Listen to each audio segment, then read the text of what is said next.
ብሩኬና መድብል ተገናኙ። በጣም ደስ የሚል ነገር ነው። ራሱን ማመን አቃተው። መድብል በተለይ በስልክ የተላከለትን መልእክት ካየ በኋላ ብሩክ ቀጥታ ወደ ቤት መጥቶ ሰርፕራይዝ ያደርጋቸው በጣም ነው የተደናገጠው። ያላሰበው ነገር ነው የገጠመው። ምሳሌ ግን በጣም ተደሰተች፣ ቧረቀች። ማመንም ራሷን አቃታት።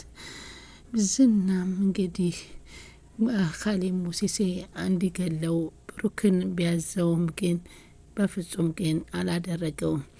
ብሩኬ በቤቱ በመምጣቱ በጣም ደስ የሚል ነገር ነው። አሁን ብሩኬ ወደ ቤቱ ሲመጣ ምሳሌ አባቷን ስታይ ማመን ነበር ያቃታት። ብሩኬ ወደ ቤት መጥቶ ሁላቸውንም ድንገት ሰርፕራይዝ አደረጋቸው። መድብልን በድንጋጤ ክው ብሎ ቀረ። ቅድስት የምታየውን የምትይዘውን አጣች።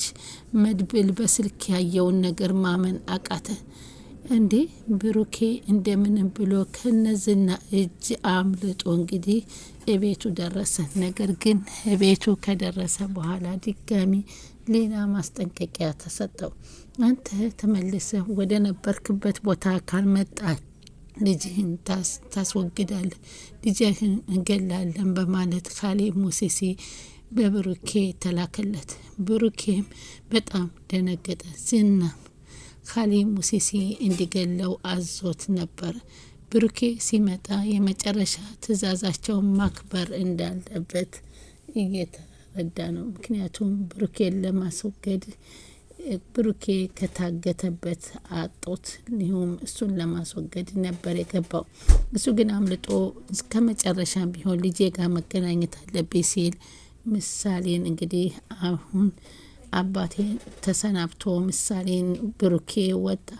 እንግዲህ እባክህ እያለች አባዬ ጥለኸኝ አትሂድ እያለ ብትማጸነውም ተመልሶ ወደ ነበረበት ሄደ። ቅድስትም ብሩክ ምን እያረክ ነው? ምን እያልክ ነው? እስካሁን ይዤ ምሳሌን የቆየሁበት ነገር በጣም ከባድ ነበር። አሁንም ደግሞ ጭራሽ ጥለኸኝ ትሄዳለህ ወይ ስትል ትጠይቀዋለች። እሱም እንግዲህ መድብል ምንድን ነው የተያዝክበት ሁኔታ? ለምንስ ነው ያገቱህ? ምክንያቱን ወንድሜ ማወቅ እፈልጋለሁ በማለት ይጠይቀዋል። ወንድሜ እኔ ምሳሌ ልጄን ለማትረፍ ብዬ የማይሆን ስራ ውስጥ ገብቼ ነበር። ያን ስራ ግን ገንዘቡን ተቀብዬ ልጄን ባንኮክ ወስጄ ካሳከምኳት በኋላ ብሩን ተቀብዬ ያ ነገር ግን መጥፎ ስራ ስለነበረ ለማንም የማይጠቅም ነው ብዬ አንን ነገር ቆሻሻ በመጣሌ ስተት ሰርተሃል በመባል በዛ ምክንያት ነው የተያዝኩት እና እኔ አይደለም ልጄን ሌላውንም ለማትረፍ ስለቻልኩ አይቆጨኝም። አይዞህ፣ አሁንም ቢሆን የሆነ ውሳኔ ላይ እንደርሳለን። እኔ ካሌብ ሙሲሴ የሚባልን ሰው ደርሼበት አንተን ነጻ አወጣለሁ ሲል እሱም መድብልም ለብሩክ ቃል ገባለት። ብሩክም ስላየሁ ደስ ብሎኛል፣ ከምሳሌ ጎን ስለመጣህልኝ በጣም ተደስቻለሁ መድብል በማለት መድብልንና ቅድስትን እንግዲህ አመሰገናቸው። ከዛም ሲመለስ ግን በጣም ሁላቸውም ደስ አላላቸው። ብሩኬ ወደ ቤት የመጣው ምሳሌን ተሰናብተህና የሚለውን ወቀጣይ ያለውን ህይወት በምድር ላይ እንዲኖር ሳይሆን በሰማይ ላይ ተሸኝቶ እንዲኖር የተደነገገበትን ካሌብ ሙሲሴ ልጁን አይቶ እንዲሰናበታት ብቻ ነበር የላከው።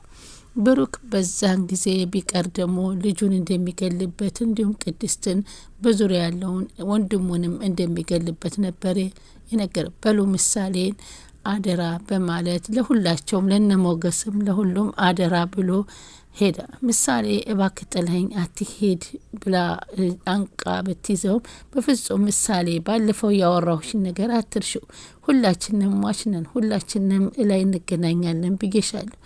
ብሩክም እንዴት አመልጦ መጣ እያለ በጣም ሲና ብሩክን ግደሉት ጨርሱት እያለ ካሌብ ሙሲሴ አሁን በኋላ ብሩክን እኮ አትተውት ብያችሁ ነበር፣ እናንተ በራሳችሁ ነው፣ ስለዚህ ጨርሱ ሲል ትዕዛዙን አስተላልፎ ነበር።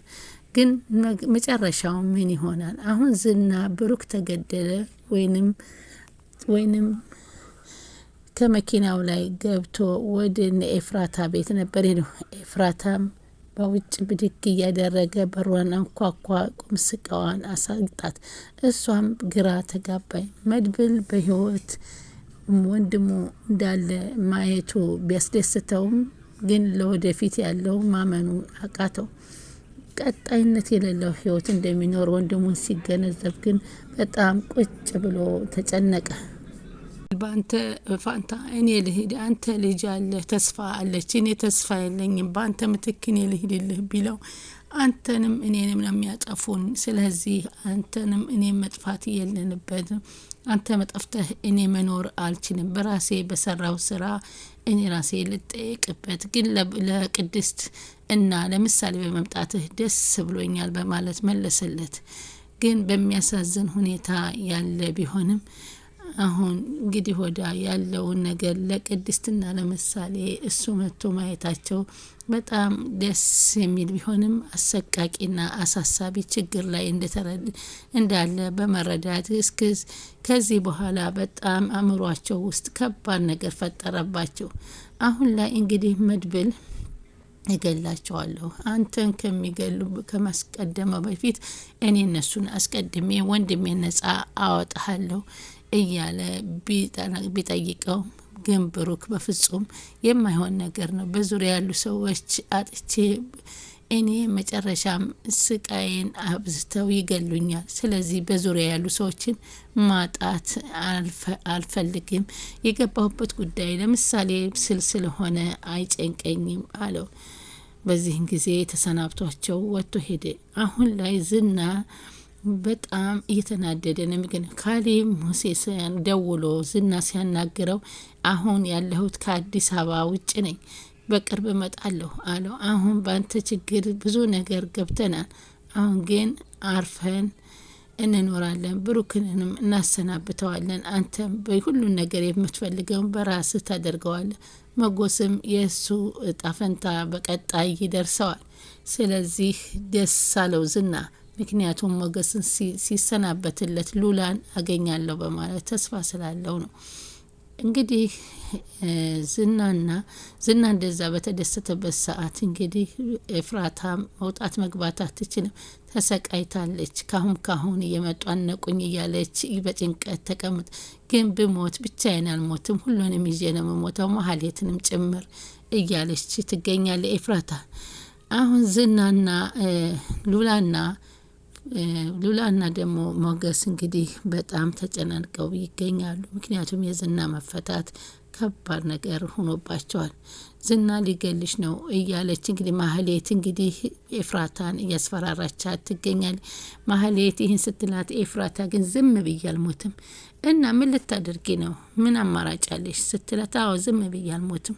ዝም ብለሽማ አትሞችም፣ ግን መፈራገጥሽማ አይቀርም። ግን አይምሮሽ ወደዛኛው ይሸኝሻል አለቻት።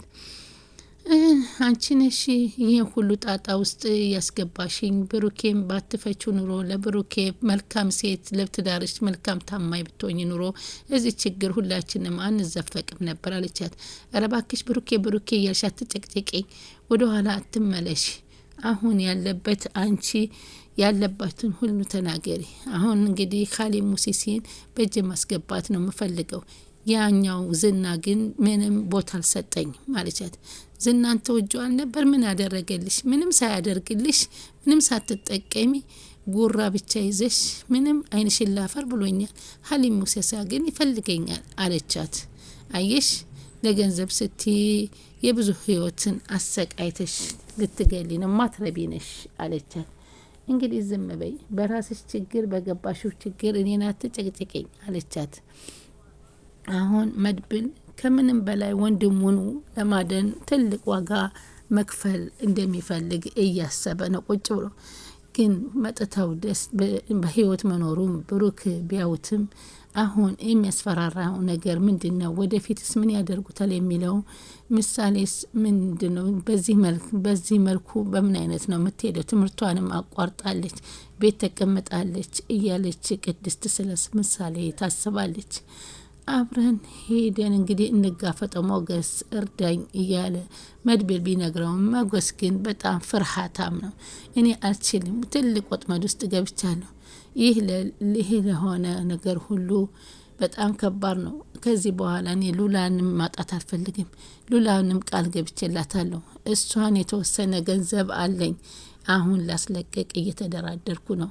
ስለዚህ ያን ገንዘብ ከተመለሰ ሉላን ይዤ ከሁላችሁም ርቄ ውጭ ሀገር መሄድ ነው ብሎ ራሱን እንደሚያድን ቁጭ ብሎ እያሰበ ይናገራል።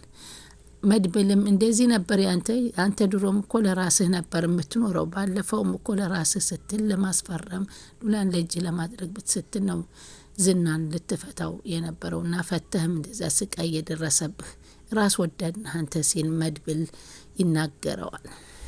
እና ሞገስም ቁጭ ብሎ እውነትም ራስ ወዳድ እኮ ነኝ፣ ደኔ እኮ ብሩክ ብዙ ነገር የዋለልኝ ነበር። እኔ ግን ሚስቱንም ቀምቼ አባልጌ ነበር። አሁን ደግሞ ወንድሙን ከድቼ እኔ ገንዘብ ባገኝ ሉላን ይዤ ወደ ውጭ ልሄድ ነው እያለ እሱ መጸጸት ጀመረ። ከዚህ በኋላ እንግዲህ ብሩኬ ለምሳሌ ስትል ላደረኩት ነገር ምንም አይቆጨኝም፣ ብቻ ምሳሌን አደራችሁን በማለት ለሁሉም ለሞገስም ለሁላቸውም በመስጠት ቃል አስገብቷቸው ቅድስት ትምህርቷን እንድትቀጥልና ወንድሙም ከእኔ በሞት አንተ ከጎኔ እንድትሆንልኝ መድብልዬ በማለት ቅድስትንም አደራ በማለት ሲሄድ መድብልም እንዴ አንተ ሞተህ እኮ ነው ያልቀረም፣ ምክንያቱም እኔንም ካሊ ሙሴሲ ይፈልገኛል። ስለዚህ እኛ አሁን የነሱ ወንጀል ተባባሪ ሆኛለሁኝና ብሩክን ያገባሁበት ወጥመድ ምንም እኔ ካልአስወገዱ ስለማትውኝ በቃ ሳይወድ ሳይገድ ወደ ከወንድሞቹ ጋር ተለያይቶ ወጥቶ ሄደዋል ማለት ነው። አሁን የሞገስ ጠበቃ ገንዘቡን የሚሰጠ ይመስላል። እንደውም ይሄ ጠበቃው የካሊ ሙሴሳ ጓደኛ ወይንም እሱ የላከው ተልኮ ያለው ሰው የስራ ባልደረባ ይሆናል ብዬ አስባለሁኝ። የሞገስን ገንዘብ ወደ ካሊ ሙሴሲ የሚያስገባ ነው የሚመስለኝ። ካሊ ሙሴሲ በጣም ከባድና ጨካኝ ሰው ነው። ሰብስክራይብ ያረጋችሁ ይጠብቁን።